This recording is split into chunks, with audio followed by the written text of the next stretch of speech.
Welcome on in, trainers. In the next few minutes, I'm going to give you everything you need to know about what's happening in Pokemon Go this week. Starting with the Festival of Colors, which is running until March 17th. I went over all the details in the last video, so I'll link that at the end of this one if you want to check those out. But Shiny Smeargle is back with a shiny rate of 1 in 64, and Shiny Bruxish has made its debut in Pokemon Go. Plus, there are special Pika costume raids for Pika wearing a kurta in India, which you can remote into, and it can be shiny. Once that ends, we will have a one-day break, and then on March 19th, running until March 24th, we will have the Deep Depths event. This is going to be the debut of Nickit, the fox Pokemon, and its evolution Thievul in Pokemon Go. You can use 50 Nickit candy to evolve Nickit into Thievul, and there is no shiny release for this one, as is pretty standard when we get a new Pokemon release. Now, we will talk about its meta relevancy in a second, but let's take a look at the bonuses here. We're going to get half hatch egg distance when eggs are placed into incubators during the event, and an increased chance to encounter and hatch shiny Clauncher. Now, in terms of the wild encounters for this event, we're going to see these Pokemon here.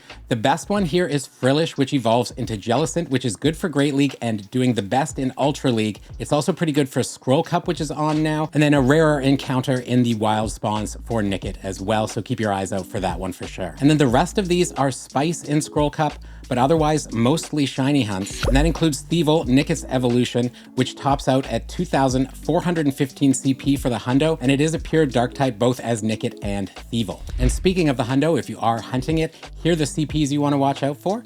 In research, you're going to be looking out for 306 CP. In eggs, you want to watch out for 408.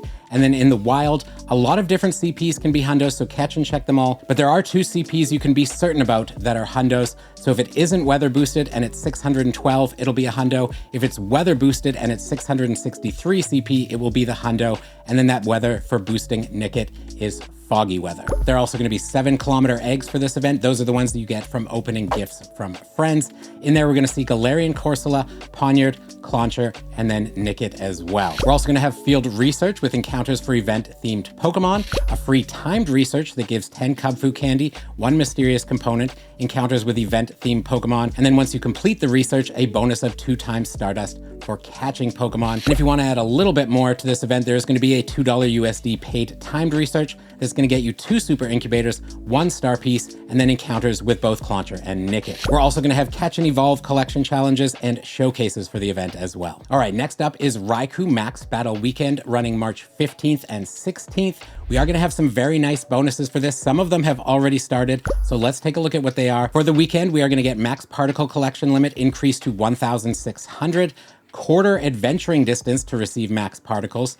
Power spots will refresh more frequently, and 8 times max particles from power spots. Now, these are really nice bonuses, but they brought in some new stuff here as well, which I think is really good. Starting on March 10th, there was 3/4 max particle cost for unlocking and powering up max moves. Now that is pretty huge. This makes it way, way cheaper to get those Pokemon ready for Dynamax battles. There's also a free timed research that started that will get you a Dynamax Drillbur, which evolves into Excadrill, which is a very useful Dynamax Pokemon overall, and definitely useful for those Raikou battles. Now, in terms of Raikou, it will be a 5-star max battle, costing 800 max particles per battle. So definitely power up those moves, level up those counters, and if you can, connect with your local community, either using things like Campfire, Discord, or other social sites. That will make taking down these max battles much, much easier. Now, in terms of counters, let's take a look at Raikou here. It is a pure electric type, so it takes 160% damage from ground types, hence Excadrill is so good.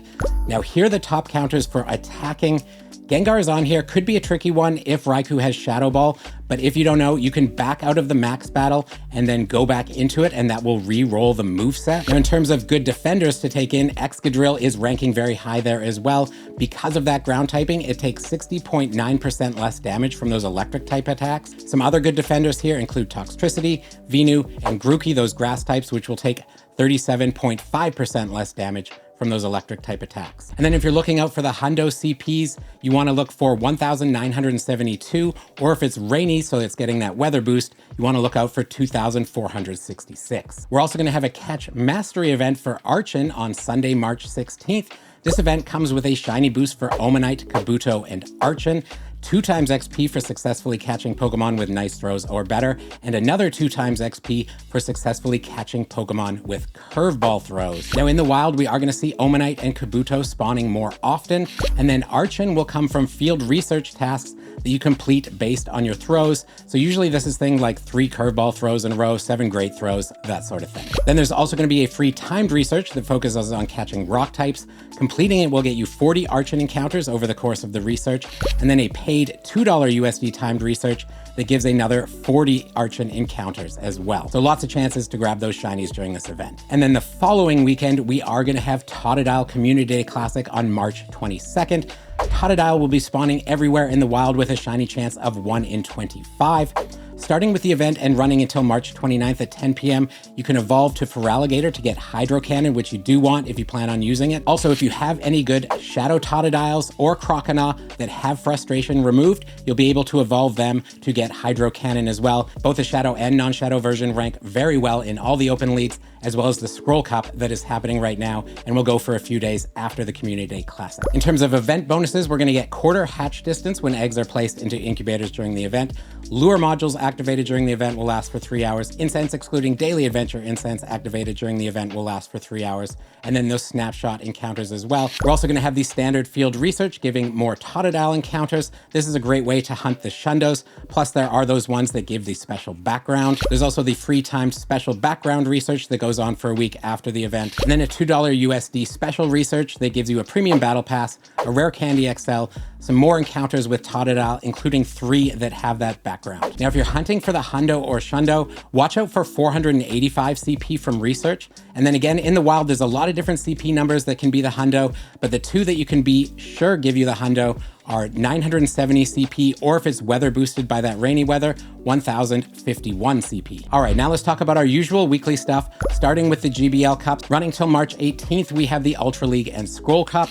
And then on March 18th, Ultra League will switch out to Master League, and we'll have the Scroll Cup continuing till March 25th. Now, in terms of max battles for the week, going until March 17th, we will see Krabby, Beldum, Drillbur, and Darumaka. Krabby evolves into Kingler, a decent water type if you don't have the G-Max, and then Drillbur evolves into Excadrill. We've already talked about it, one of the best Dynamax Pokemon to have, so definitely a good one to go after. Then on March 17th, we will see it swap out to Machop, Chansey, Scorbunny, and Phalanx. Everything but Scorbunny can be shiny there, and Chansey is debuting here, and its whole shtick is good defense and insane amount of HP. So this could be a really good tank to have for those max battles, but it's not going to be able to deal a whole bunch of damage. Then we have Machop, which evolves into Machamp, which has a Gigantamax that was teased in this season trailer, so we should be getting that soon. So battling the Dynamax version can get you candy and dust to power it up, but if you snag a good one, hang on to it in case we do get that ability to change Pokemon from Dynamax to Gigantamax form, which is a thing in the Sword and Shield game, so we might see that come to Pokemon Go at some point in the future. And then Scorbunny is a decent fire type, and Phalanx isn't as good as Machamp and is harder to defeat, but it can be shiny. And then for our Max Mondays, which happen every Monday from 6 to 7 p.m., we are going to see Chansey taking over all those power spots. And then on Tuesday from 6 to 7 p.m. for our Spotlight Hour, we are going to have Shelder with 2 times catch Stardust. Now, Shelder already gives boosted Stardust with 1,000 Stardust per catch.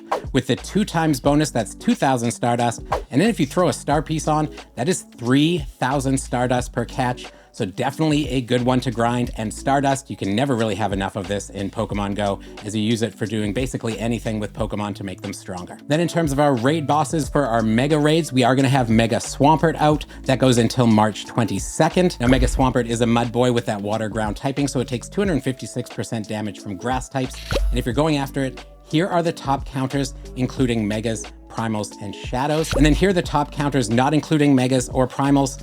And then finally, here are the top 20 counters, not including Megas, Primals, or Shadows, if you still need to fill out your team a bit more. And then if you're looking for the Hundo or Shundo for Mega Swampert, remember Mega Raids are a shiny chance of 1 in 64. And then the Hundo CP numbers here are 1,699, or if it's rainy or sunny weather boosting it, it's 2,124 CP. And then for our 5-star raids, we have Tapu Koko going until March 22nd, who will know its signature fairy type charge move, Nature's Madness. Again, you want this on this Pokemon if you plan on using it. It does rank number 6 as a fairy type attacker, excluding primals and megas. And then it also ranks decently well in the Master League at number 126, but there are definitely some better fairy types out there. So let's take a look at the counters for Tapu Koko. Now it is an electric fairy type, so it takes 160% damage from ground and poison. So here are the top counters, including megas, primals, and shadows. And then excluding megas and primals, here are the top 10 counters.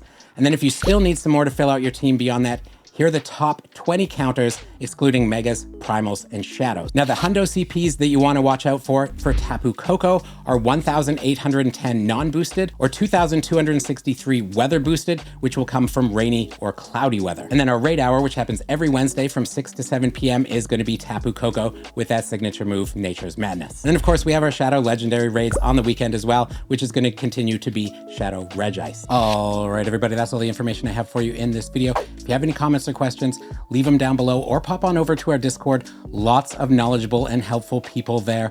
And we're going to bring in a new section here to recognize some of those people. So shout out to Cass, who is looking forward to catching Nickit during the Deep Depths event. And then our catch of the week goes to Adrian, who got his first Gigantamax Pokemon over this last weekend. And then right now we have to say a huge thank you to our mythical members, King's Lounge, Body on a Planet, and Kate. Thank you to them for supporting the channel at the mythical level, as well as all of our members and all of you who come and watch these videos. Watch the live streams, whether you lurk or chat, hit that like and subscribe button.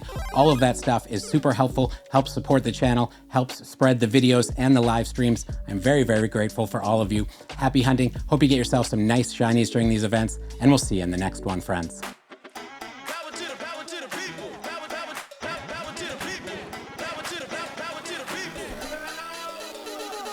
I've got something incredibly funky.